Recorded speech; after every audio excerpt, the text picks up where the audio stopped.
Olá! E aí, gente? Vocês estão me vendo? Eu não sei, essa é a minha primeira live na vida, então eu tô só esperando saber se vocês estão me ouvindo, se vocês estão me vendo direitinho. Perfeito. Gente, é um prazer estar aqui. Eu queria agradecer a todo mundo aqui da Record e vocês que tiraram um tempinho para me ver. Eu sou Rafaela Machado, eu sou editora da Galera Record, que é o selo Infanto Juvenil aqui da editora. Para quem não me conhece, a Editora Record é uma empresa familiar que tem mais de 77 anos, foi fundada pelo meu avô. Então, assim, está na minha família há muitos anos e eu sou responsável pelo selo Infanto Juvenil. Eu já trabalho na Galera há quase 10 anos. E essa é a minha paixão, assim, eu acho que livros, enfim, são maravilhosos, eu cresci em volta deles, e eu acho que o livro infanto-juvenil ele tem um papel importantíssimo, né, na formação do leitor e do ser humano em geral, e é sobre isso que eu queria conversar com vocês aqui hoje. Então eu queria começar me apresentando e agradecendo a todo mundo que tirou um tempinho para me ver. É, Enfim, o que é a Galera Record, né? A Galera é um selo jovem. A gente faz livros infantis, infantos juvenis e jovem adulto. O que é isso, né? O livro infantil é aquele livro para criança bem pequena, que tem muita figura, pouco texto, tem muitos clássicos que são assim, enfim, aquele primeiro momento que os pais leem para os filhos. Um exemplo disso seria um lançamento novo nosso maravilhoso chamado Amor de Cabelo, é, que é um livro infantil. A gente também faz infanto-juvenil, como, enfim, Diário de uma Garota Nada Popular, e eu acho que o melhor exemplo de um livro infanto-juvenil é o Harry Potter, que foi tipo, que é esse fenômeno editorial mesmo, e ele tem essa particularidade, né, do personagem ir crescendo junto com o leitor.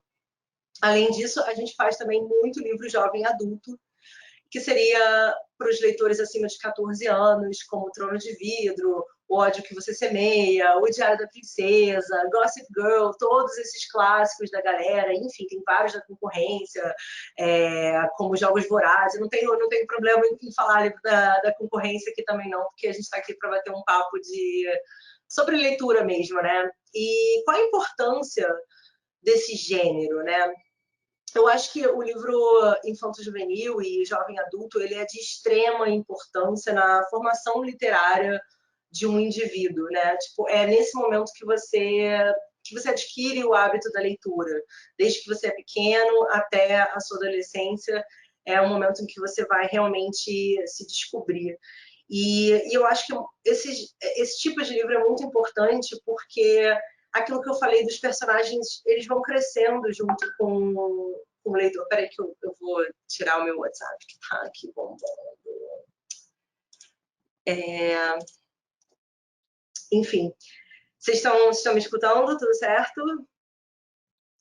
Enfim, os livros infantos juvenis, né, e os livros jovem adulto, eles são muito importantes para a formação do leitor. E a gente assim, tem uma fase da sua vida que quando você entra em contato com uma obra, aquilo ali te atravessa de uma forma que não acontece se você ler mais tarde, né?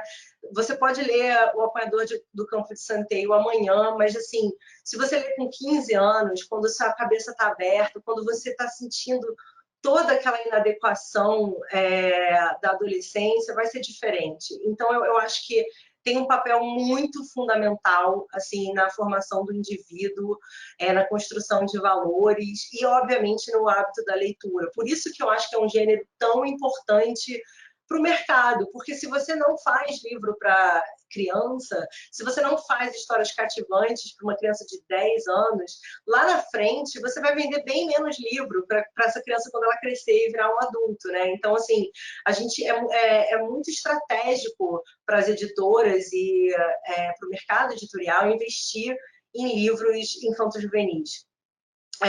E são livros muito importantes para o leitor, porque a gente tem uma afetividade muito grande quando a gente lembra dos livros que marcaram a nossa infância. Eu queria muito saber de vocês, assim, que livros marcaram a infância de vocês, quais títulos vocês cresceram lendo, porque isso também conecta muito as pessoas de diferentes gerações, né?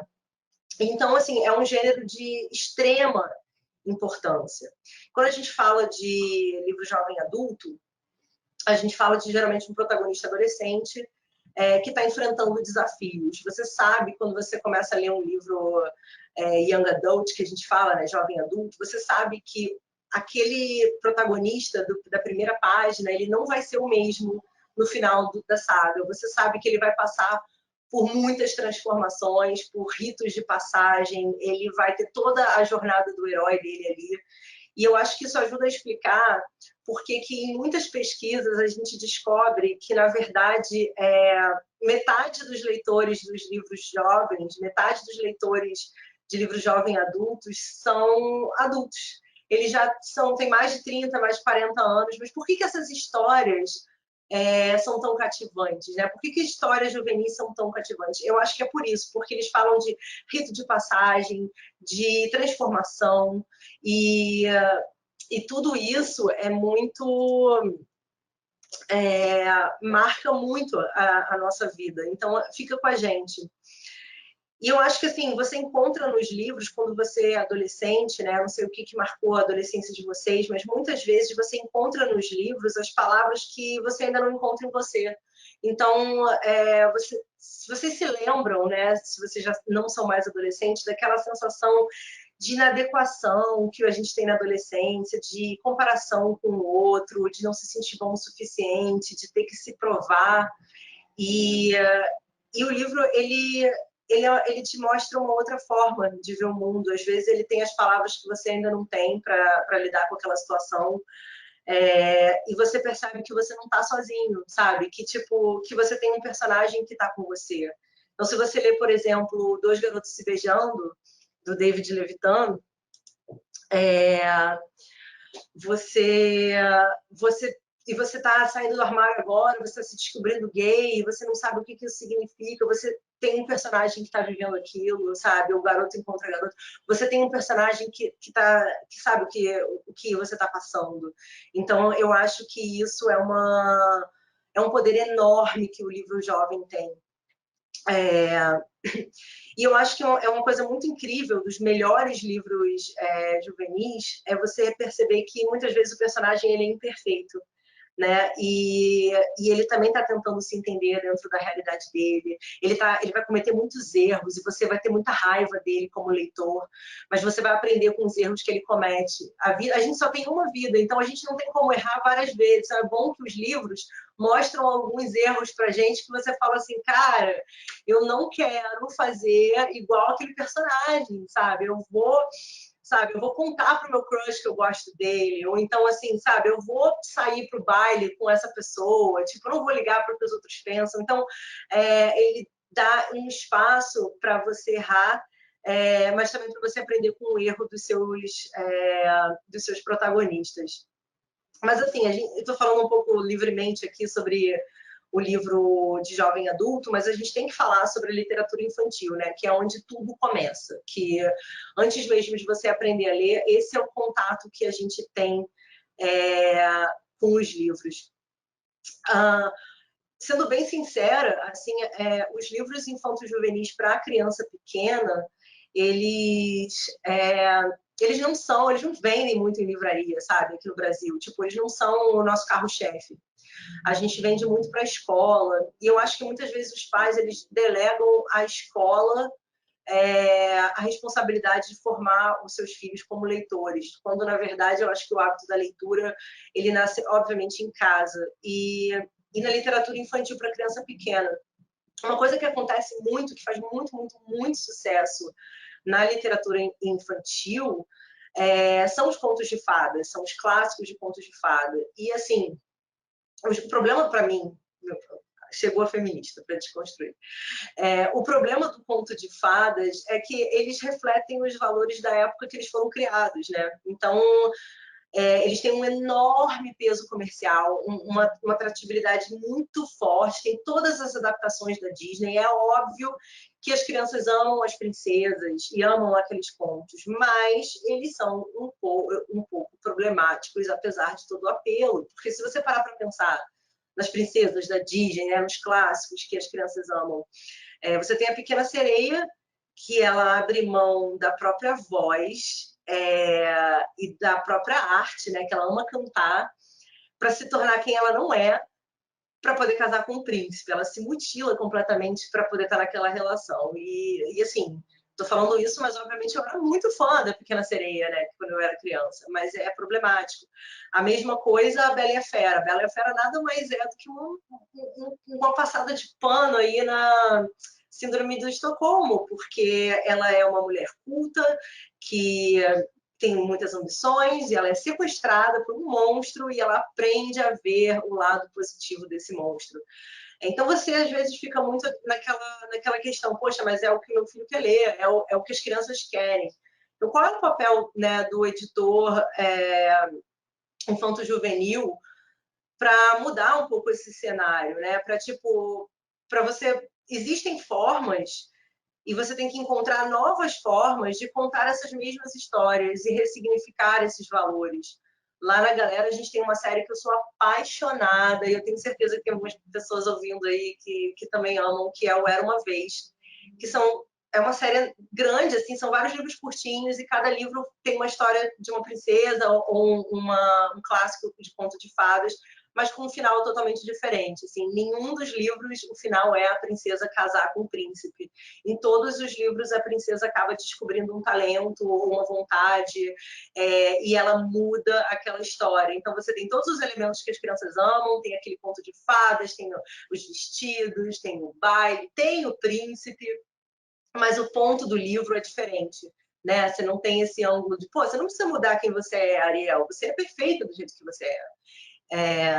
Então a gente vê que assim o livro infantil é um livro, inclusive, que a criança lê muitas vezes, toda noite ela quer aquele mesmo livro, e ela cresce com aquilo, né? Isso fica na cabeça da pessoa. Então a gente tem que ter muito cuidado, porque eles vão refletir os valores daquela geração, da época que eles foram escritos, e eles vão ser muito martelados, porque as crianças gostam de ver e rever muitas vezes as histórias. Então a gente tem esse poder, que para mim é um super poder, mas é uma super responsabilidade, de escolher títulos que possam trazer uma outra visão para a criança. Né? Eu falei há pouco do Amor de Cabelo, mas assim, é só um exemplo de como é um livro sobre uma menina negra e um penteado de cabelo para um dia importante na vida dela. E quem vai fazer o penteado é o pai.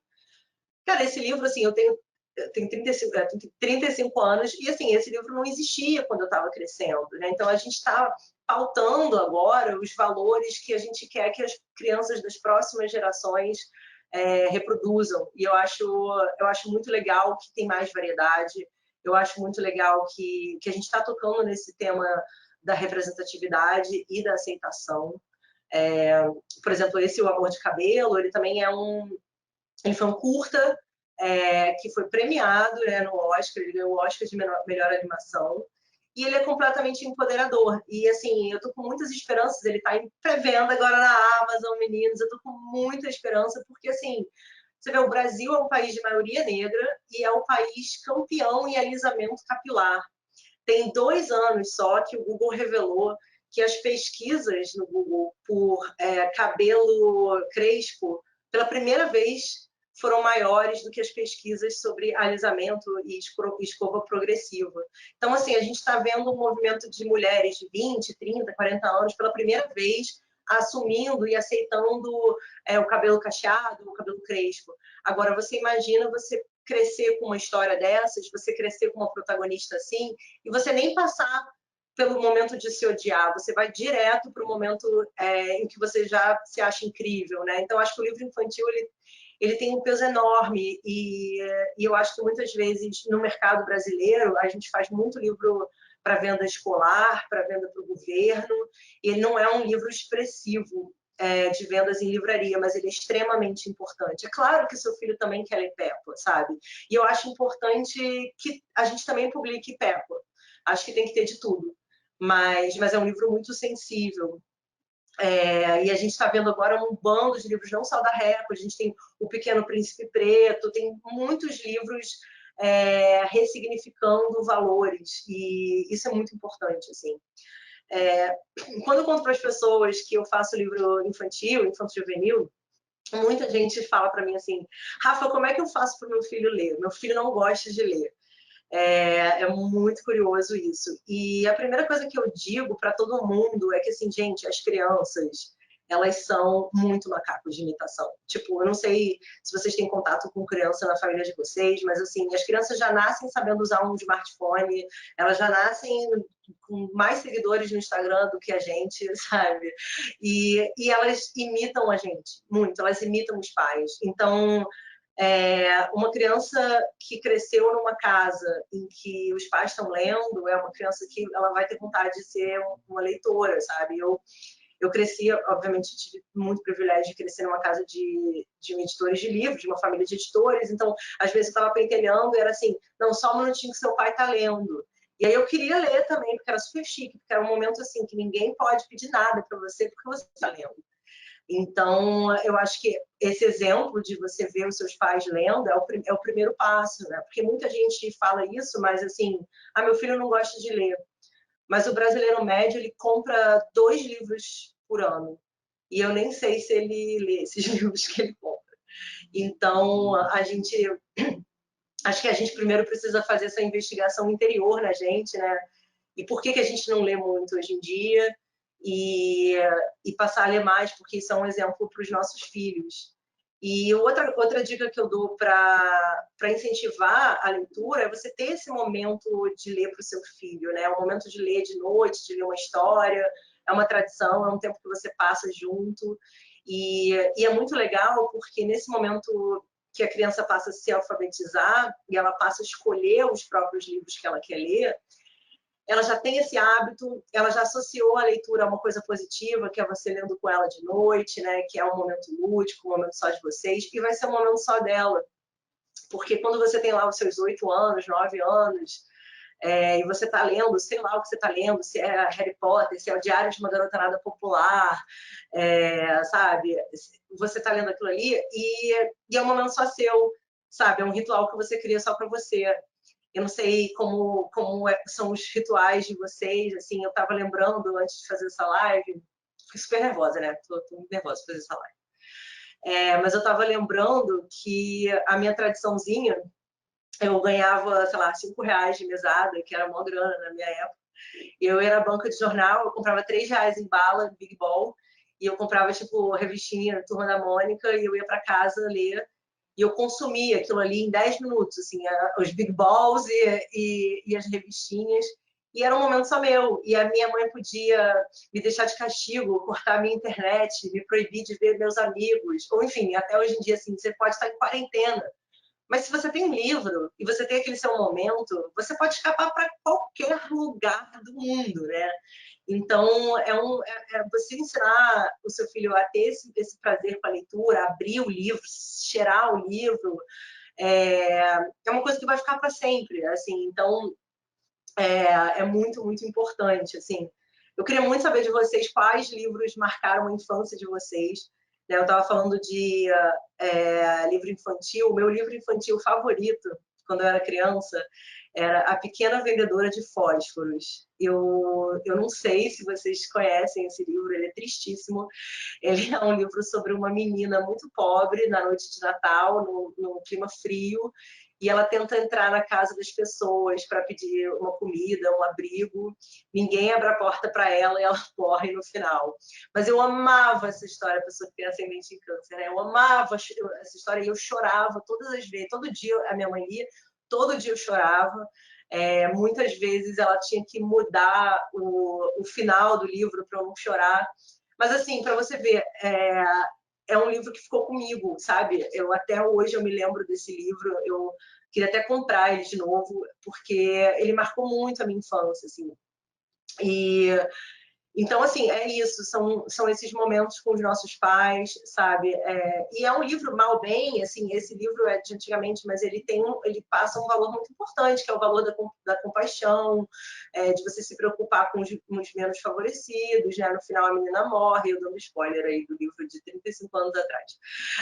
No final a menina morre, mas assim, mas ele comunica uma mensagem muito boa. E hoje em dia a gente tem assim muita variedade de livros infantis maravilhosos que falam sobre diferentes coisas, sabe? E tem, por exemplo, um que eu amo da galera chamado Zebrozinha, que é uma zebra que não é nem menino nem menina e que gosta de se expressar. Então, assim, eu acho que o legal do livro infantil é que assim você tem toda essa coisa lúdica, tem o amor pela ilustração, que é outra questão, tipo, me afetou muito, sabe? Eu também sou ilustradora, eu fiz essa estampa. Enfim, o livro infantil, ele é uma mídia maravilhosa, sabe? Então, é uma curiosidade que muita gente não tenha esse hábito de comprar livro infantil para os seus filhos e meio que espera que a escola vá pautar essas leituras. Mas uma tendência que a gente está vendo agora, mesmo para o livro infantil, é isso, é mais representatividade. Eu acho que o mercado editorial ainda tem muito caminho para trilhar, até que tipo, a gente consiga contemplar diferentes crianças negras, crianças com deficiência, crianças de diferentes gêneros, através de histórias cativantes. Então, assim, é uma missão maravilhosa. O que mais que eu queria falar com vocês? Não, e é engraçado porque é isso, né? A literatura infantil, aí a gente tem essa literatura infanto-juvenil, que é crucial, que o maior exemplo disso é o Harry Potter. Você vê a indústria do livro hoje em dia, como ela se beneficiou pelo fato de 20 anos atrás existir o Harry Potter. Quantas pessoas passaram a ler livros e consumir livros hoje em dia por causa de Harry Potter, né? Então, assim, isso é muito, muito benéfico. Eu nem publico Harry Potter, mas a gente precisa que mais jovens se apaixonem por livros, sejam eles o livro que forem, sabe? Eu acho que, assim, existe muito esse preconceito do tipo, eu quero que meu filho leia só os clássicos, eu quero que meu filho leia Shakespeare na escola. Mas a grande realidade é que, assim, você só vai criar o hábito da leitura se você associar isso a uma coisa prazerosa, sabe? Eu acho que o papel do editor também é desmistificar o livro. As pessoas botam na cabeça delas que o livro é tipo um cristal sagrado. Começa que, assim, o livro deveria ser de graça. Eu deveria trabalhar de graça, os meus funcionários todos deveriam trabalhar de graça, a gente deveria dar livro de graça para todo mundo. E assim, não é. A gente tem que valorizar os autores que a gente gosta, que vivem disso, que se alimentam disso. Os ilustradores, os diagramadores, os tradutores, os revisores, os designers, todas as pessoas que trabalham na cadeia do livro, sabe? Os livreiros, as pessoas da transportadora. Isso é uma indústria que traz, enfim, muito resultado para a economia do país e, assim, não é um santo graal, é um produto. É claro que é um produto muito importante, é um produto cultural muito importante, mas eu acho que ele precisa ser desmistificado. Então, assim, eu não sei vocês, mas o primeiro livro que eu li quando eu tinha mais ou menos uns 9, 10 anos, não foi Harry Potter. Eu li uma coleção muito engraçada, não é engraçada, é muito tensa, do Sidney Sheldon, que ele tinha o livro assim, O Estrangulador, Corrida pela Herança, O Fantasma da Meia-Noite. Eram livros curtinhos para jovem, assim, com 1000 reviravoltas, um toque de coisa paranormal. E eu lembro que eu engoli esses livros. Eu tinha uma amiga, tenho uma amiga, Patrícia, que ela deve estar me vendo aí nessa live. Oi, Paty, te amo. E a gente leu Corrida pela Herança juntas, e era muito incrível conversar, assim, cara, você viu o que aconteceu naquele capítulo? E a gente ficava conversando, tipo um mini clube do livro. E quando acabou o livro, eu fiquei desolada, porque o que eu ia fazer? Eu tive a minha primeira ressaca literária, e eu lembro muito do meu pai olhar para mim rindo, e olha que eu já tinha lido muitas coisas até ali, li Pequeno Vampiro, O Menino Maluquinho, a coleção Vagalume, mas aquele livro me prendeu. E meu pai falou assim, você foi mordida, agora você sabe o que é, porque um bom livro é como um amigo. Então o livro tem esse papel, né? Ele te acolhe, assim, você consegue vivenciar outra realidade, outros problemas, solucionar problemas que você não solucionaria, e ele te vicia.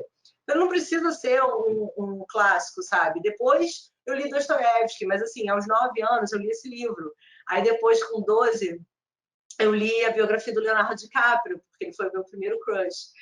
E assim, a gente precisa ter no nosso catálogo, eu acho que a galera é muito feliz nisso, a gente precisa ter um livro para cada leitor, porque não existe gente que não gosta de ler. Existe gente que ainda não achou o seu livro, sabe? Porque você pode odiar fantasia, sei lá, mas você é muito fã de K-pop. Então, assim, a gente tem que ter o BTS no nosso catálogo, sabe? O BTS ele é muito importante.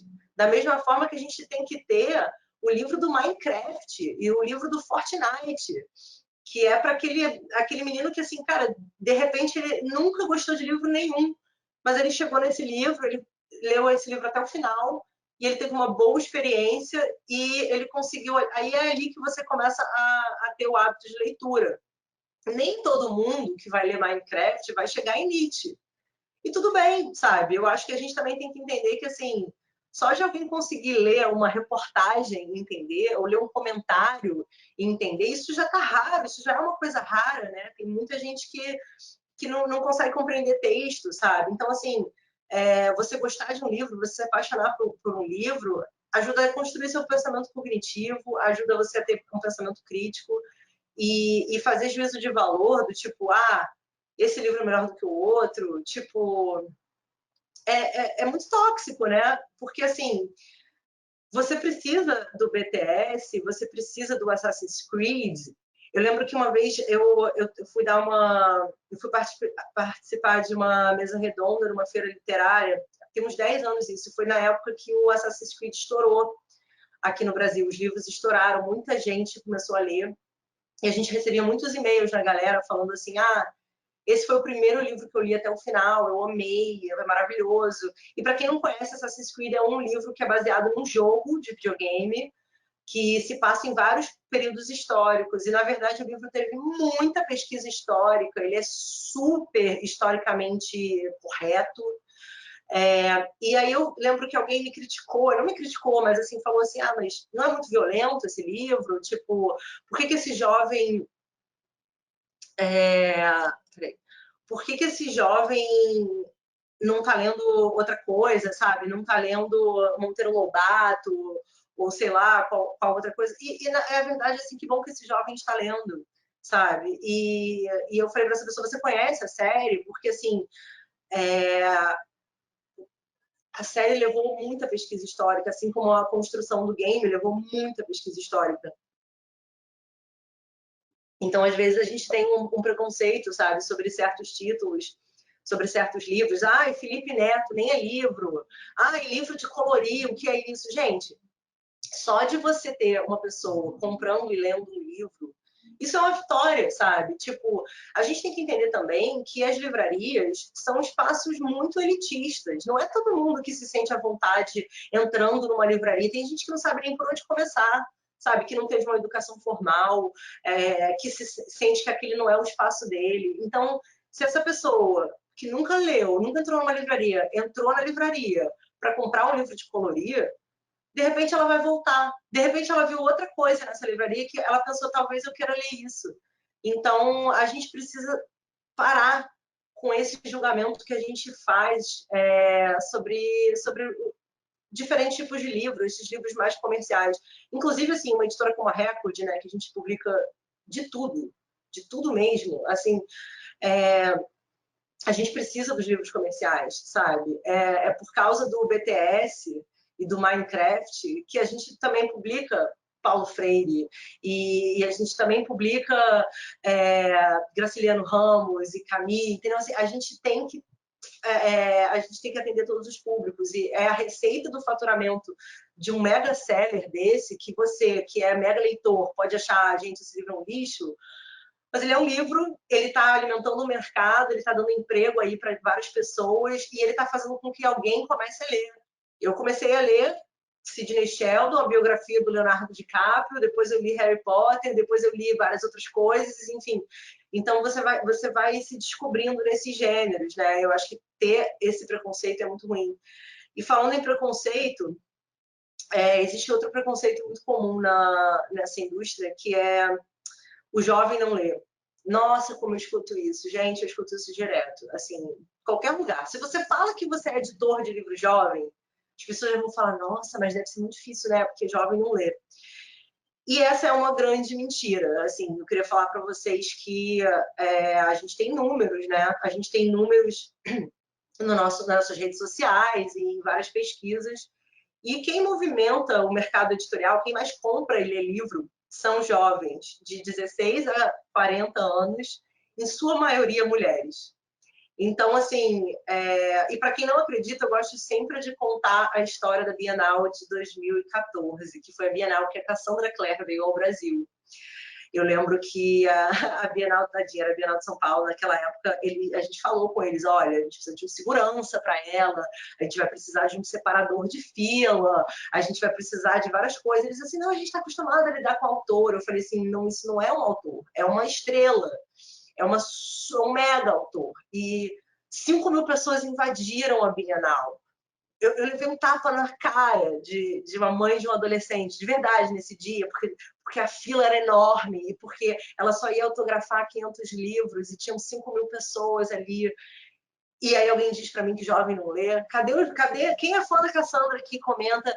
Jovem lê sim, e é muito mais apaixonado pelo que lê, e manda mensagem nas suas redes sociais, ameaça a gente se a gente divide o Trono de Vidro em 2 volumes. Desculpa, gente, que a gente dividiu o Trono de Vidro em 2 volumes, eu já pedi desculpa antes, mas a gente pede desculpa de novo. Sarah J. Maas escreve muita coisa, então são livros grossos, mas o jovem lê, sabe? Eu acho que existe essa ideia de que o jovem está sempre na internet, e quem está na internet muitas vezes é o adulto, né?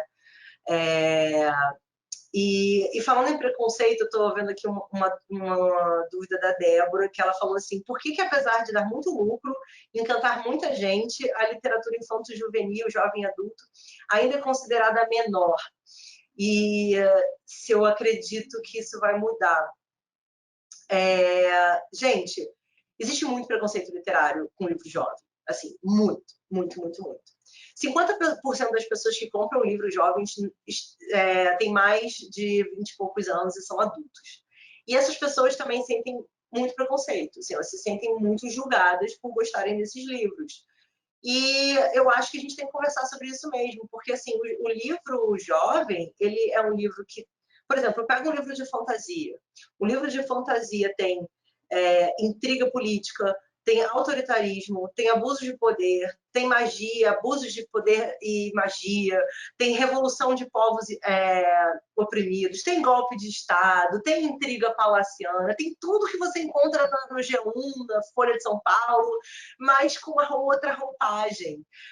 Como você pode achar que um livro de fantasia é idiota, sabe? Inclusive, eu acho que se você leu Trono de Vidro, se você cresceu lendo esses clássicos, você cresceu lendo Harry Potter, Trono de Vidro e vendo Star Wars, Guerra nas Estrelas, você não vai votar num miliciano, você não vai ter ideias erradas que antigamente era melhor, que o autoritarismo é a resposta, sabe?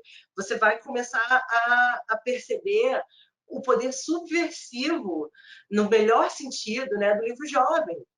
Você quer um exemplo melhor de como o livro jovem é temido do que na Bienal do ano passado? Né? Eu não sei se alguém estava em Marte, mas assim, na Bienal do ano passado, vários representantes do governo do estado do Rio de Janeiro, do Crivella, entraram nos estandes tentando censurar livros que tenham protagonistas LGBTQIs. Eles entraram no estande da Record e tentaram tirar nossos livros de lá. E esse momento, para mim, foi um momento decisivo de eu entender a importância do livro. E a importância do livro jovem, não só na formação de leitor, não, mas na formação de ser humano. Porque um negócio que está preocupando um governo muito autoritário, muito religioso, é um troço capaz de mudar o mundo. Eu falo para as pessoas assim, cara, um livro é um único objeto que por menos de R$ 40 você consegue mudar a sua vida, mudar a ideologia das pessoas, você pode emprestar para quem você quiser, você pode guardar para as próximas gerações, e ele ainda transforma vidas. Você não transforma vidas por menos de R$ 40, não tem nenhum outro produto que eu conheça que consegue ter esse impacto na vida de alguém, de você ler uma coisa e você se transformar, sabe? Tem a primeira frase de Lolita, né, do clássico do Nabokov, que é problemático por mil outros motivos, mas ela fala que o que acontece na vida de um rapaz quando ele tem 14 anos vai marcar ele para sempre. E esse é o poder do livro jovem, né? Eu acho que as pessoas diminuem, não sei se é porque elas têm medo, talvez, sabe? Porque uma pessoa que lê O Ódio que Você Semeia é uma pessoa que não vai ser a favor da violência policial em comunidade, sabe? Uma pessoa que lê O Trono de Vidro não vai ser a favor de uma pessoa déspota. Então, assim, e um jovem gay, né, lésbica, bi, que vai na Bienal e ele encontra um livro que tem um personagem que já passou por isso, que ele vê que é possível ser feliz e que é válido tudo isso que ele está sentindo, ele é menos uma pessoa que vai se odiar. Ele é menos uma pessoa que vai dar dinheiro para uma indústria que lucra com ele se odiando. E é por isso que tinham fiscais ali, entendeu? Porque alguém está perdendo dinheiro com esses jovens LGBTQs que vão entender que está ok ser assim. Alguém não está ganhando dinheiro com isso. A mesma forma que na live que a gente teve aqui na quarentena literária da Alexandra Gurgel, se vocês não viram, vejam, que ela fala exatamente isso sobre corpo. Quantas empresas iriam à falência se você se aceitasse amanhã, sabe? Eu acho que, assim, na minha época, eu não li nenhum livro em que uma menina gorda ficava com um garoto popular, por exemplo.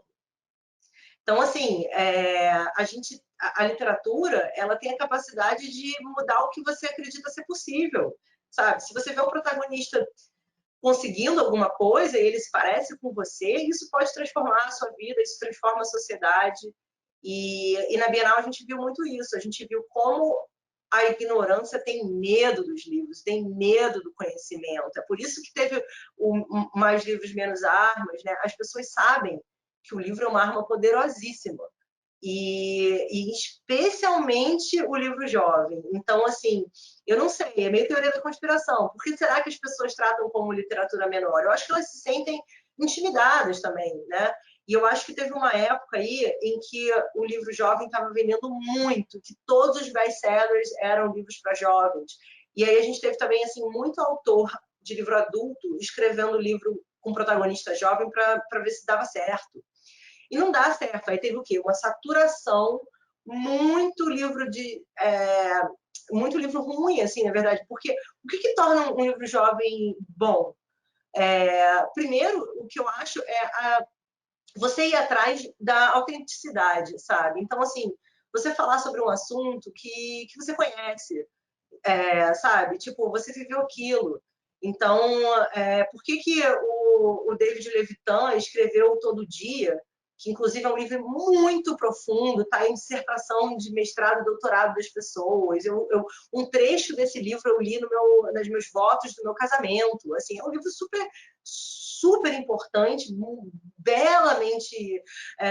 enfim, as palavras são maravilhosas, ele é construído de uma maneira incrível, mas as pessoas têm essa visão de que, como ele é um livro para jovem, vai ser um livro bobo. Talvez por isso, talvez porque antigamente tinha muita gente escrevendo um livro para jovem, mas sem ser de um ponto de vista dele, né? Sem falar sobre uma questão dele. Eu acho que isso é muito importante, assim, que os livros jovens atuais, eles tratam de assuntos, eles não são zero bobos. Se você for olhar os livros que foram mega-seller, que tiveram uma venda muito expressiva, você vai ver livros que falam sobre câncer, livros que falam sobre racismo, livros que falam sobre preconceito, livros que falam sobre revoluções. Então, assim, e você tem muitos clássicos hoje em dia que são considerados clássicos, que são livros para jovem, né? O que é O Apanhador no Campo de Centeio? Ele é um livro para jovem. O que é O Senhor das Moscas? É um livro para jovem, sabe? Então, assim, eu acho que eles botam muito medo, porque se você mobiliza a juventude, gente, você muda o rumo de um país, entendeu? Então, as pessoas gostam de diminuir o livro jovem e a gente gosta de peitar, né? A gente fez aí no começo do ano passado, a gente fez um box de livros chamado Kit Gay, com livros gays, e a gente mandou esse box para a Damares. E eu acho que esse é o papel do editor jovem, né? Não é só ganhar dinheiro com a diversidade, mas é você mostrar que quando o cerco aperta, você está do lado dessas vozes que você publicou também, sabe? Eu acho que existe essa responsabilidade. Eu botei aqui também, assim, como ser um bom editor de livros jovens. Muita gente me fala assim, cara, eu amei o assunto que você está falando, porque é isso que eu quero ser quando eu crescer, eu quero ser um editor de livro jovem. Que dica que você me dá? Eu acho que, primeiro de tudo, você tem que estar sempre em contato com a sua criança interior. Nunca se esquecer do sentimento de inadequação que você tinha quando você era novo, sabe? Da sensação de você ter que se provar para o mundo dos adultos, ninguém te levar a sério. Você está sempre em contato com essa parte de você. Pensar também no que você sentiu falta, como era a sua adolescência, assim, o que você gostaria de ter lido naquela época e que não existia, sabe? Eu falei há pouco sobre a garota gorda ficar com o garoto popular, sabe? Assim, eu nunca li esse livro. Então, assim, o que você... E agora eu estou procurando ele. Inclusive, se você escreveu esse livro, escreva para mim, mande uma DM. Então, assim, eu acho que é isso. É você entrar em contato com a sua criança interior, você se lembrar do que falta, do que faltou para você. Mas mais importante do que tudo isso, em letras garrafais, escute os jovens. Porque, assim, eu não tenho mestrado em literatura infanto-juvenil, eu tenho muita vontade de fazer o mestrado em literatura infanto-juvenil, mas eu ainda não fiz. Mas, assim, você não tem que ser gênio, você tem que ser humilde. Então, assim, as pessoas te falam.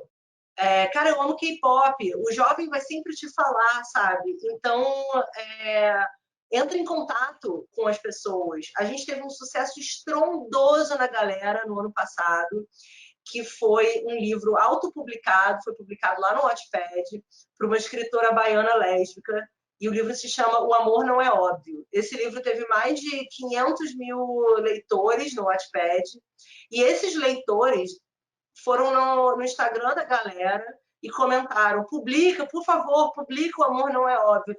A terceira vez que alguém comentou isso, eu falei, tá bom, parei e fui ler. Eu acho que o papel do editor jovem é escutar. Então, se o mundo está pedindo para você O Amor Não É Óbvio, vamos ver que livro é esse. O livro é realmente incrível, é uma história de amor maravilhosa, com protagonistas lésbicas, você tem toda a representatividade do Nordeste, que eu achei riquíssima, misturada com uma vibe meio sessão da tarde, engraçado, original. O livro estava, né, sabe, estava autopublicado ali, tinha muitos fãs, e a gente lançou, e o livro foi o primeiro livro lésbico para jovem a entrar na lista dos mais vendidos. E assim, não tem segredo. Na verdade, a demanda está lá, os jovens já sabem o que eles querem. Então, se eles falam para mim, publica a nova Cassandra Clare, é óbvio que eu vou publicar a nova Cassandra Clare.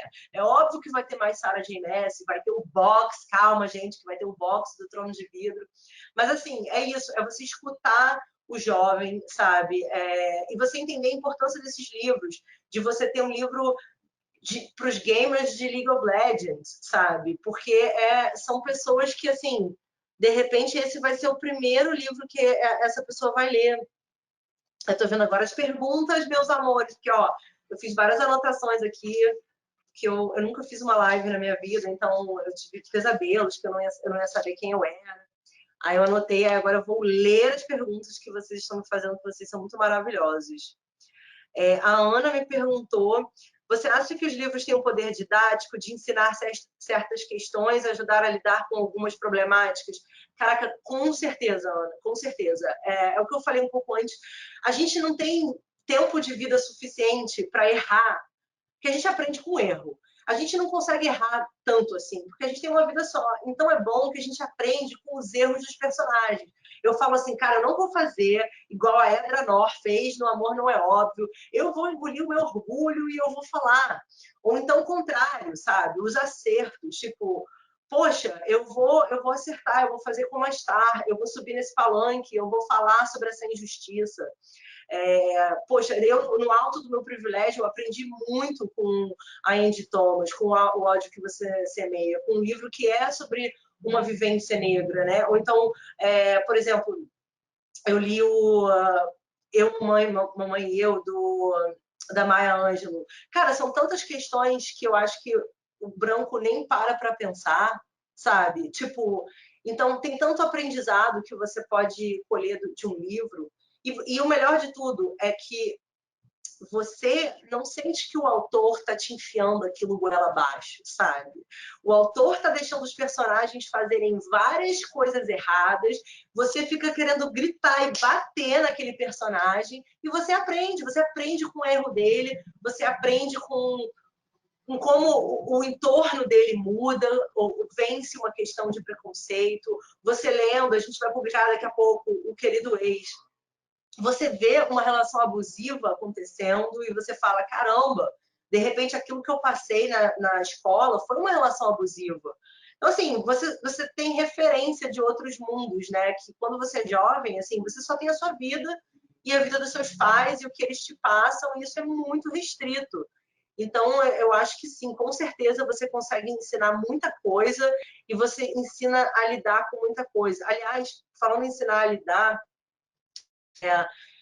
uma coisa que eu achei fantástica foi perceber, né? Tem 4 anos que eu perdi meu pai. Perceber como que o luto precisa ser ensinado, né? E assim, a gente tem, eu vou falar 2 livros no nosso catálogo, que são livros maravilhosos sobre luto. Um que vai sair agora, que é o Guia de Alimentação e Cuidados para um Buraco Negro, que é sobre uma menina que o pai dela morre, ela ama ciência, ela ama a NASA e o espaço, e ela adota um buraco negro. Só que o buraco negro começa a comer tudo em volta dela. E ela acaba entrando no buraco, dentro do buraco negro. E ela precisa atravessar esse buraco negro para sair dele. Ou seja, é uma grande metáfora, só, tô tudo arrepiada. É uma grande metáfora para o luto. E é um livro para uma criança assim de 9 anos, sabe? Porque assim, se foi difícil para mim aos, sabe, 30 e poucos, perder meu pai, é uma coisa que eu choro sobre isso até hoje, chorei igual uma condenada nesse livro da galera que a gente vai lançar. Mas assim, a gente precisa falar sobre esses assuntos difíceis, sabe? O livro para jovem não tem que ser esse livro casto que no final vai todo mundo para o baile de formatura e acaba. Não, sabe? A gente tem livro que fala sobre gravidez na adolescência. As 3 Partes de Grace, por exemplo, é um livro incrível que fala sobre gravidez na adolescência, colocar o bebê para adoção e lidar com isso.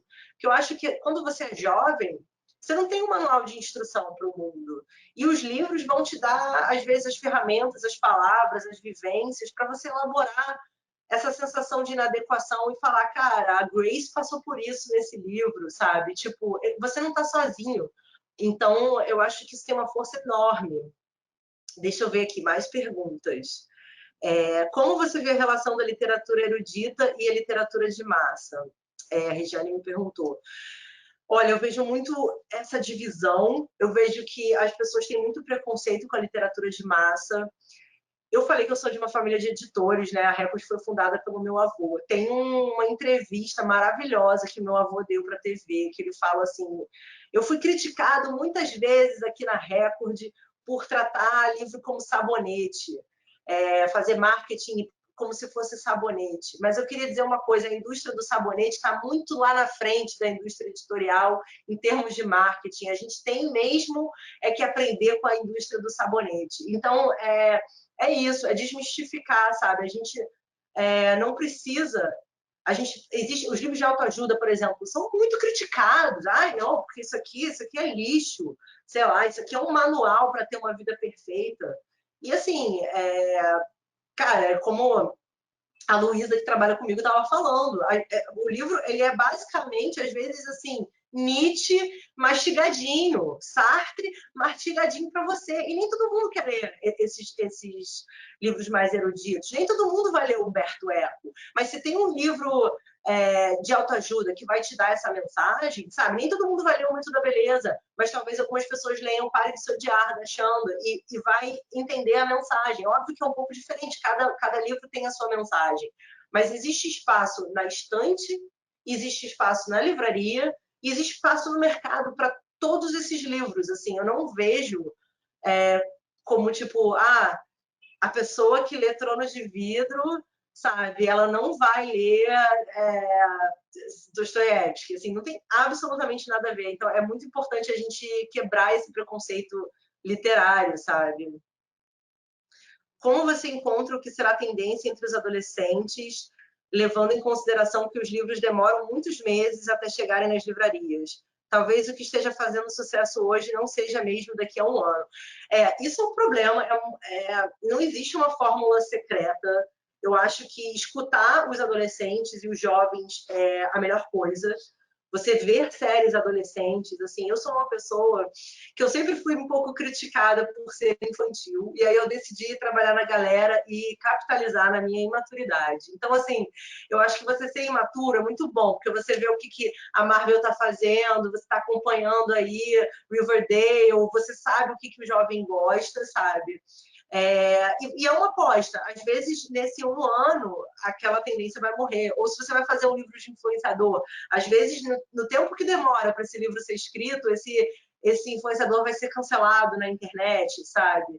Mas eu acho que, assim, um bom livro é um bom livro, sabe? Se você lê e você fica preso nele, se você gosta daquela história, você tem uma segurança maior de que você está lidando com um produto bom, sabe? E os livros que dão certo, de verdade, são os livros que, assim, eles já começam hit. O revisor já começa comentando com o editor, nossa, aquele capítulo!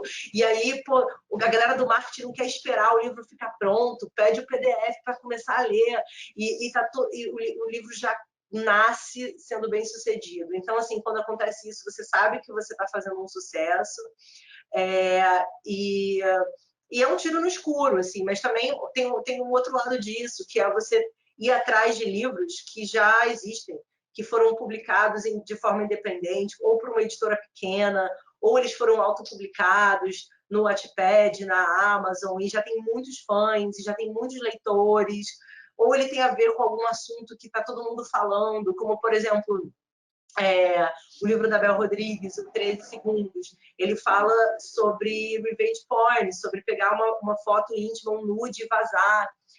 Isso é uma coisa que é uma questão na sociedade. E assim, quando eu era adolescente, primeiro que, graças a Deus, as câmeras não tinham muitos megapixels, mas assim, quando eu era adolescente, isso não era uma questão. Hoje em dia isso é uma questão. Então você ficar de olho assim, caramba, sabe?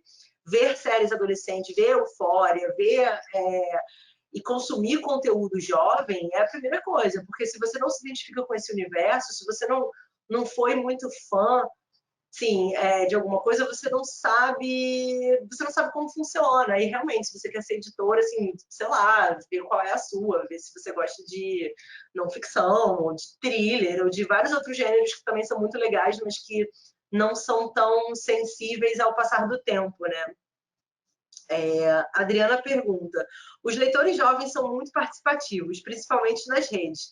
Como você lida com a pressão e com os haters? Eu amei essa pergunta. Gente, não é fácil. Realmente, assim, o que eu falei, eu não fiz o mestrado em literatura jovem, mas eu tenho certeza que não existe uma aula que ajuda você a lidar com os haters, né? Eu lembro que teve esse dia na Bienal em que eu fui agredida fisicamente, e teve vários momentos em que eu fui atacada, ou a galera foi atacada por causa de decisões, como dividir o Trono de Vidro em 2 tomos, seus mercenários, vocês só querem ganhar dinheiro, vocês são horríveis. E, para ser bem sincera, é muito difícil não levar isso para o lado pessoal, porque, especialmente para mim, assim, tipo, eu dediquei a minha vida, minha família dedicou a vida a fazer esses livros, então, assim, a gente está sempre buscando o que é melhor para o leitor, mas, assim, o que eu penso é que livro ruim não tem hater, sabe? Tipo, livro que vende pouco, não tem ninguém me agredindo na Bienal. Então, Se tem 5.000 pessoas me agredindo na Bienal, eu acho que é um sucesso, sabe? Eu acho que isso é uma grande vitória para a literatura brasileira e eu que lute, assim. Então, é difícil, a gente tenta conversar com as pessoas, né? Eu lembro que quando teve a separação em 2 tomos do Trono de Vidro, eu respondia as mensagens dos leitores, às vezes até de uma forma lúdica, falando assim, gente, o Brasil tá quase tão cheio de intrigas igual a Darlan, tá difícil, tipo, tem muitos, não é que a gente é mercenário, sabe? Os direitos autorais são em dólar, o papel é em dólar, você já viu a cotação do dólar? O livro, a editora, ela tem todo o custo de distribuir o livro para o Brasil inteiro, tipo, o livro único ia ficar muito caro, enfim, e tentar justificar e a partir disso também tentar entender que assim vai sempre ter alguém reclamando, sabe?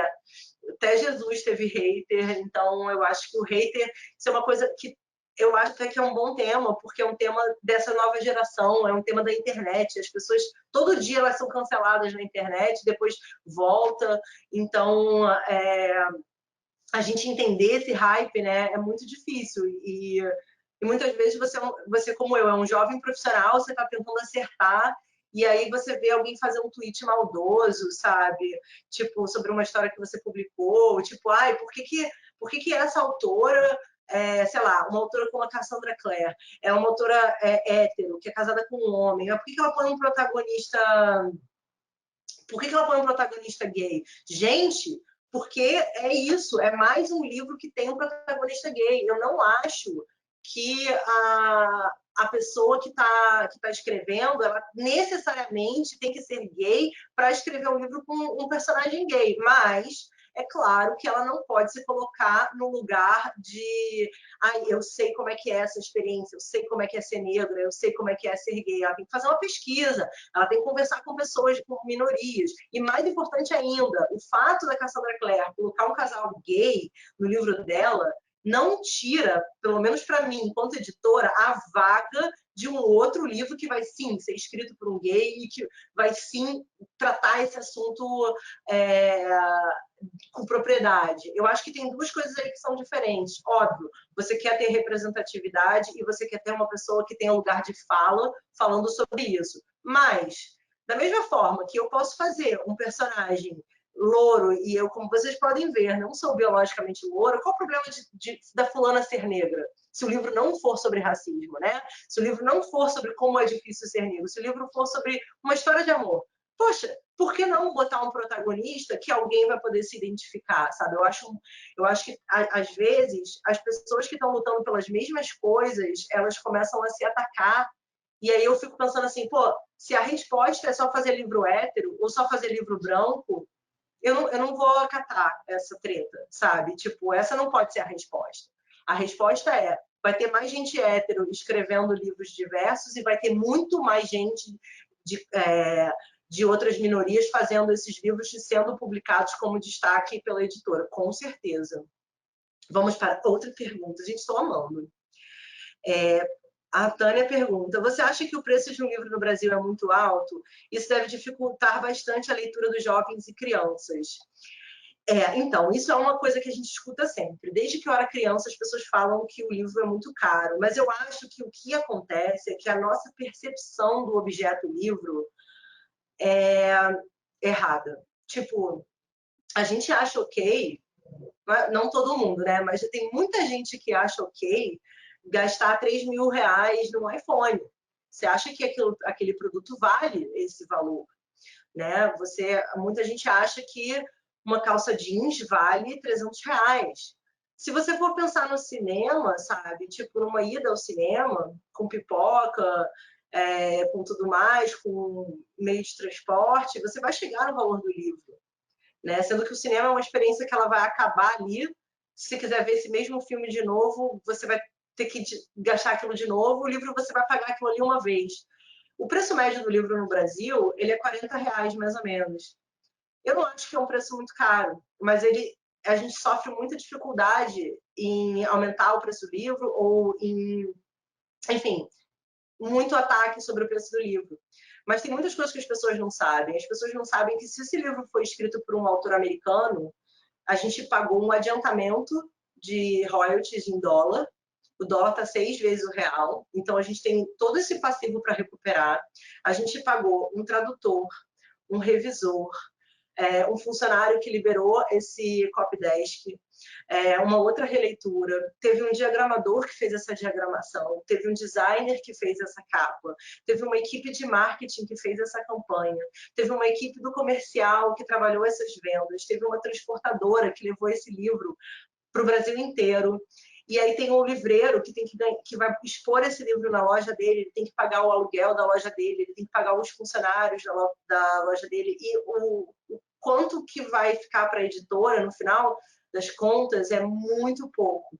É por isso que no mercado editorial a gente diz que os grandes best-sellers, que Quem Mexeu no Meu Queijo e enfim, O Milagre da Manhã, eles pagam a conta de todos esses livros que a gente faz, todos esses livros de representatividade. Muitas vezes eles não dão retorno para a gente, e tudo bem, sabe? É por isso que a gente tem que ter o livro do BTS, a gente tem que ter o Felipe Neto, quer dizer, a gente tem que ter mesmo, mas no momento é a concorrência que tem. Mas, enfim, esses livros precisam existir para que a gente possa ter fluxo de caixa para poder publicar um livro para cada leitor, porque eu acredito de verdade que não tem isso do eu não gosto de ler, você só não achou teu livro, sabe? Tipo, de repente você gosta de um livro de microbiologia, sabe? E você nunca leu esse livro.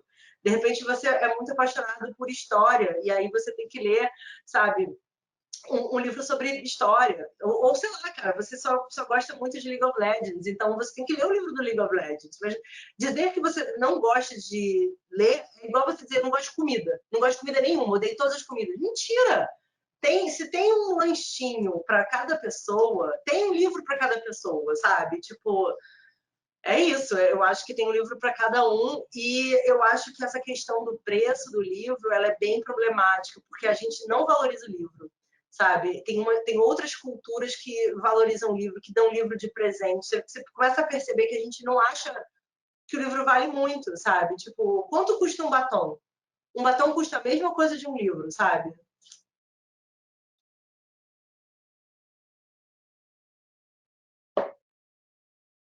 Olha, mais uma pergunta da Tânia. Tenho 60 anos. Na minha época, a leitura não era incentivada. Hoje isso está diferente entre os jovens e as crianças? Eu acho que sim. Eu acho que a oferta de livro para jovem é muito maior hoje em dia. Eu tenho a metade da idade da Tânia e já é diferente hoje em dia do que foi para mim. Tipo, a gente tem muita variedade. Então, hoje em dia tem um livro para cada leitor, com certeza, e vai ter cada vez mais, assim.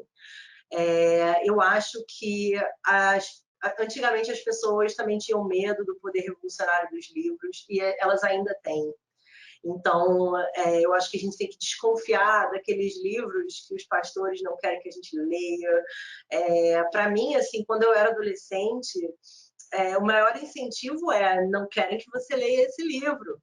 Alguém fala isso e eu já sei que enfim, é um livro que eu estou a fim de ler. Então, sabe, eu acho que a gente tem que incentivar a leitura e a gente tem que incentivar que exista um livro para qualquer pessoa, assim. A Odd pergunta, sendo uma autora brasileira, como publicar com a galera? Olha, Odd, essa é uma ótima pergunta. A gente recebe muitos manuscritos, então às vezes é complicado para a gente fazer essa escolha e até ter tempo hábil de ler todos esses livros que a gente recebe.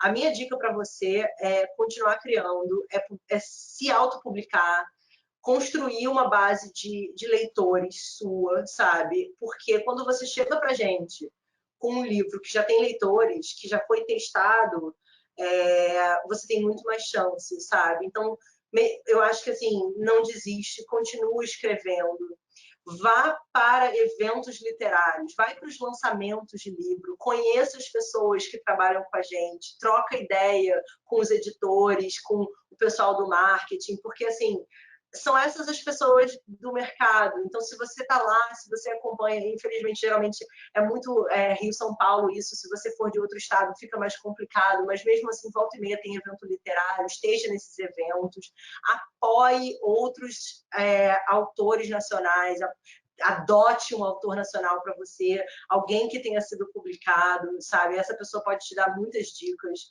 O Juan Julián, que é um autor nosso que vai ser lançado esse ano, ele falou sobre dicas para você ser publicado, ele publicou com uma editora pequena. Então, às vezes, assim, é complicado, a galera é uma editora muito grande, a gente tem muita demanda, mas a gente está sempre olhando, sabe? Às vezes a gente demora, a gente não consegue responder, ou a gente demora a responder, mas a gente recebe as mensagens de vocês, a gente recebe os e-mails e continua acreditando na sua história, e continua sempre lendo e estando presente nesse meio, porque é assim que a gente faz contato, é assim que algumas portas abrem para a gente.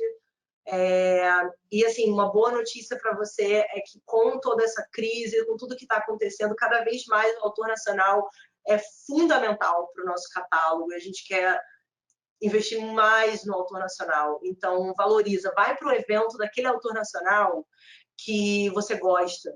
Porque se você for e vender mais livro naquele autor nacional que você gosta, aquela editora vai entender que investir em autor nacional dá retorno e você vai estar todo mundo junto. Porque às vezes, principalmente no mercado jovem adulto, tem muita picuinha, tem uns grupinhos assim que se odeiam.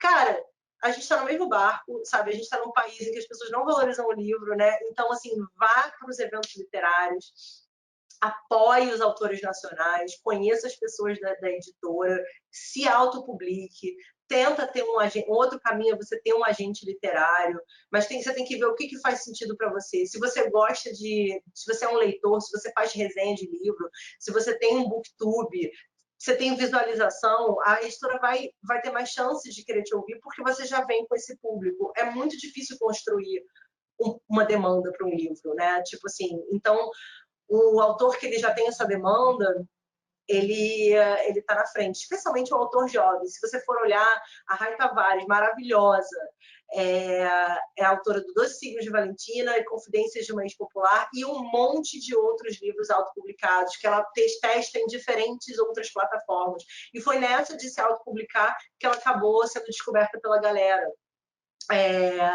Então, assim, troca uma ideia, segue a Rai Tavares, segue a Elaine Baeta, segue o Lucas Rocha, o Juan Julián, porque essa galera que está escrevendo juvenil, ela sabe melhor do que eu o que eles fizeram para chegar até aqui. Vamos lá. Georgia pergunta: quais dicas você daria para um jovem escritor conseguir ter seu livro lido por uma editora e, mediante isso, ser publicado? Bom, acho que eu acabei de responder a pergunta da Georgia, mas assim, Georgia, não desista. Às vezes eu fico com muita angústia. Eu tenho vários livros que a gente criou até um e-mail e a gente vai falar sobre isso de novo. A gente fica lendo esses livros e às vezes não dá tempo de terminar e eu quero dar um retorno pessoalmente para cada um dos autores, mas eu queria pedir para vocês não desistirem, de verdade, porque é muito importante para a gente que vocês estejam criando, principalmente com tudo que está acontecendo. Então, continua criando, continua descobrindo novas formas de divulgar o seu produto para os leitores. Não espera a editora. Muita gente acha que, assim, cara, a galera vai me publicar e aí eu vou ficar, tipo assim, caraca, no tapete vermelho da literatura, todo mundo me amando, e falando, ai, assina meu Kindle. Mas, assim, a verdade real é que é muito difícil você construir um público leitor. A editora, uma editora como a Record, a gente publica quase 300 livros por ano. Então, assim, a gente tem o nosso marketing é incrível, mas é um marketing que tem um tempo, e um número de pessoas, e um número de lançamentos. Então, não faz mágica, sabe? Tipo, se você, aquela ideia do autor recluso, com a sua máquina de escrever, seus problemas existenciais, e que fuma Marlboro vermelho, ela acabou, até porque não fumem Marlboro vermelho, especialmente no tempo do coronavírus. Mas, assim, essa ideia acabou. Hoje em dia, o autor ele tem que estar cada vez mais próximo do público. Então, se você quer uma editora, óbvio, a editora vai te distribuir para o Brasil inteiro, vai legitimar teu livro, vai reimprimir o seu livro, vai fazer uma campanha de marketing para ele, mas quem realmente faz o livro ser um sucesso é o trabalho do autor. Se você pergunta para a Karina Risse, a Karina Risse dedica a vida dela e o marido dedica a vida dele para fazer com que ela seja uma best-seller, sabe? Tipo, a vida deles é em prol disso. Movimentar a fã, escrever carta para cada um dos seus leitores. Você só tem 5 leitores, escreve uma carta para eles, engaja essas pessoas que estão te lendo, porque são essas pessoas que vão te multiplicar e a editora vai acabar reparando em você. Tipo... É igual, eu já dei essa dica para minha sobrinha quando ela queria um boy magia, né? Eu falei para ela assim, cara, trabalhe em você, sabe? Esquece boy magia, seja uma pessoa incrível, que seus amigos acham você incrível, que você acha seu trabalho incrível, e o boy magia, ou a editora, ou o agente literário, ele vai te perceber. Então, assim, não esquece dos seus sonhos, sabe? Tipo, continua criando e não espera uma editora te publicar para você ser visto. Você tem que ter leitor mesmo antes da editora te notar. Porque aí você vai conseguir o quê? Que as editoras fiquem se estapeando para ver quem é que vai te levar para o catálogo, que eu acho que é a melhor coisa. Agora, a Clarissa pergunta, como entrar no mercado editorial para ser uma editora de livros jovens? Bom, essa é uma boa pergunta. Não existe uma forma... Assim, você pode... Acho que até tem cursos específicos que você pode fazer para ser um editor, mas, assim, a minha dica... primeiro, você fazer uma faculdade ou de jornalismo, ou de produção editorial, ou de letras, mas frequenta os eventos literários, frequenta as bienais, leia muito, comenta nas editoras, tenha clubes de leitura, se cerque de pessoas que amam livros, porque assim, essas pessoas são todas que se conhecem. E acaba que fica sendo mais fácil para você conseguir. Infelizmente, as grandes editoras ficam nesse eixo Rio-São Paulo, então, às vezes, o pessoal de outros estados não tem as mesmas oportunidades, mas eu estou esperançosa, não sei que depois de tudo isso que estiver acontecendo com o corona, também a gente vai revolucionar a forma de trabalhar, mesmo distante. E, assim, eu insisto muito nisso, em frequentar os eventos, porque eu acho que é aí que você conhece as pessoas, e elas conhecem, elas sabem da sua cara, sabe? De repente você pode começar fazendo uma revisão ou fazendo algum freela e nisso você estabelece uma relação com algum editor e isso pode crescer em termos de uma carreira. O André pergunta, qual a importância do incentivo dos pais para formar filhos leitores? Nossa, é enorme, assim, é enorme, é 100%, é tudo. Porque se você esperar a escola e assim, todo o meu amor pelos professores, tá, gente? Eu acho que o pessoal que tem filho e está em casa nessa quarentena está valorizando muito mais. Eu queria, inclusive, não sei se meu professor está me vendo, o John foi meu professor na escola, uma pessoa muito querida, muito responsável por eu gostar de livro, mas começa em casa. Começa com um exemplo, sabe? Se você mãe, o pai de uma criança e você quer que o seu filho seja leitor, leia você também, leia por prazer. Que o seu filho veja você lendo, porque é aí que ele aprende. O seu filho não quer dirigir igual você, ele não quer usar um iPhone igual você, ele não quer tipo, fingir que ele está no telefone, brincar de escritório. Então, se o livro faz parte da sua vida familiar, o seu filho vai querer ler. E leia com o seu filho, sabe? Tipo, hoje em dia, graças a Deus, você tem livros de todos os tipos. Então, se o seu filho é gamer, você tem um livro para o seu filho. Se o seu filho gosta de moda, você vai ter um livro para o seu filho. Se o seu filho é LGBTQ, vai ter livro para o seu filho, sabe? Então, assim, descubra livros que conversem com os outros interesses que o seu filho tem. Leia junto, converse. Pô, o que você achou desse final? Eu lembro uma época que eu li O Mundo de Sofia com a minha mãe, a gente tinha o mesmo exemplar, e aí a gente ficava com 2 marcadores e a gente conversava sobre o que a gente estava lendo. A gente leu também o Clube da Felicidade e da Sorte. Gente, eu tô sendo super democrática, tá? Eu queria que a concorrência soubesse que eu tô falando dos livros deles também. E eu li esse livro maravilhoso da M10, que é o Clube da Felicidade e da Sorte, ao mesmo tempo com a minha mãe. Então, ler ao mesmo tempo o mesmo livro com teu filho é ótimo, porque você lê um capítulo, ele lê, e aí depois vocês debatem. Cara, tipo, hoje em dia eu até releio os livros que eu lia com meu pai, ou enfim, com a minha mãe, porque são livros do coração, assim, eles fazem parte da minha família. E a Rai falou, Rafa, eu te amo, me manda um beijo. Rai, um grande beijo para você, eu te amo demais, eu estou com saudade de aglomerações com você. Leiam os livros da Rai Tavares, porque ela é a melhor pessoa do universo, a minha sogra é muito fã também, e ela é muito querida e vai salvar a sua saúde mental nessa quarentena. A Georgia pergunta, e como divulgar melhor seu livro no Wattpad? Olha, isso é uma excelente pergunta. Eu acho que é importante você também trabalhar outras redes sociais. Então, você ter um Twitter com muita gente, um Instagram, e você começar tijolinho após tijolinho, né? A força do um pouquinho a cada dia é difícil pra caramba, sabe? Mas faz uma super diferença. A gente não fica bom em nada da noite pro dia. Eu comentei mais cedo que eu sou ilustradora, né? Eu gosto de ilustrar e as pessoas adoram falar que eu tenho um talento. E eu sei que elas estão falando isso para me elogiar, mas eu não tenho nenhum talento.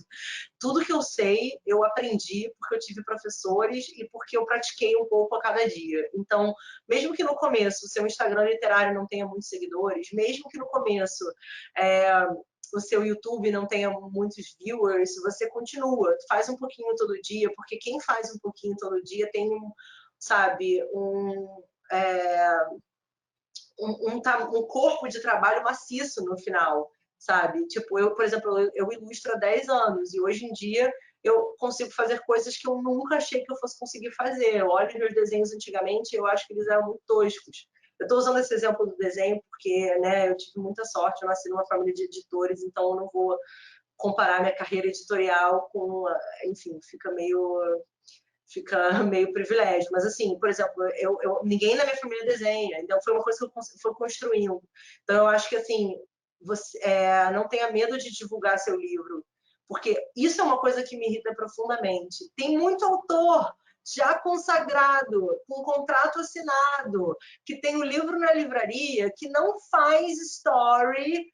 Aí, ó, indireta, mentira, que todos os meus autores são maravilhosos, mas assim, que não faz story sobre o livro, que não fica vendendo livro, que tem medo de se autopromover. Meu amor, faça terapia, porque se você não se autopromove, quem vai te promover? Sabe? Eu acho que é isso. Você tem que acreditar em você com a autoestima de um homem hétero medíocre, sabe? E você vai conseguir tudo que você quiser. Então é isso. Acredita em você, fala todo dia do seu livro, faça pega referência do que está acontecendo no mundo e compara com coisas que acontecem no seu livro, crie conteúdo, viva e respire a sua arte, não tenha medo de postar, não tenha medo de falar sobre o seu trabalho, se orgulhe muito do seu trabalho, porque a gente foi criado, né, eu estava falando lá atrás, para valorizar umas coisas nada a ver, para valorizar a nossa beleza, para tirar 1000 selfies, mas assim, cadê a selfie do trabalho que você tem um trabalhão para você fazer? Cadê você valorizando isso? Isso é muito importante. O Juan Julián tem uma pergunta. Quando o David Levitan volta para o Brasil, hein, Rafaela? Como é ser a editora mais bem vestida e estilosa do país? Juan, eu te amo com todo o meu coração e eu te prometo que o David Levitan precisa voltar para o Brasil. Você estará na minha lista VIP para conhecer o David Levitan, com certeza. Eu amei saber que você me considera a editora mais bem vestida do Brasil. Assim, eu acho que eu venci nesse aspecto. Eu não estou muito bem vestida da cintura para baixo, mas vocês não vão ver. Então, podem imaginar que eu estou com um salto alto incrível hoje. Gente, mais 5 minutinhos aqui e a gente encerra. Tânia, você é muito incrível, também quero um beijo. Tânia, um beijo maravilhoso para você. Você é a melhor sogra do mundo. Eu casaria com o Felipe mesmo contra a vontade dele, só para ter você como sogra. A Thaís pergunta, como você analisa o papel das parcerias na divulgação de um livro? É uma parte importante para a editora? Thaís, é tudo para a editora, de verdade. Os parceiros literários são os nossos parceiros mesmo, através da opinião de vocês, de como vocês recebem os nossos títulos, que a gente dimensiona o potencial de um livro. Muitas vezes, a gente até criou esse modelo que é o VIB, que a gente manda livros antes para os parceiros literários e é baseado no que vocês falam e o que vocês postam na Amazon, que a gente vai fazer uma tiragem maior ou menor, que a gente vai botar mais dinheiro ou menos dinheiro no marketing.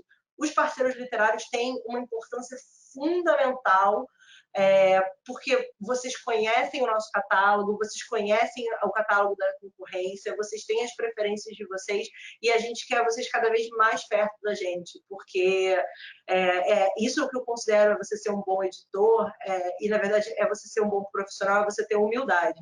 Eu nunca vou dizer que eu sei o que vai vender melhor, porque a gente depende de toda uma cadeia de pessoas, e especialmente dos leitores. Então, os nossos parceiros literários são fundamentais nessa cadeia, e eu agradeço muito todo o empenho de vocês, e muito obrigada por tudo. Gente, é isso, vamos encerrar. Eu queria agradecer demais a participação de vocês. Eu amei fazer essa live hoje com vocês e conversar sobre esse assunto, que é um assunto que eu amo. Não esquece de seguir a galera no Instagram, eu estou sempre respondendo as coisas por lá.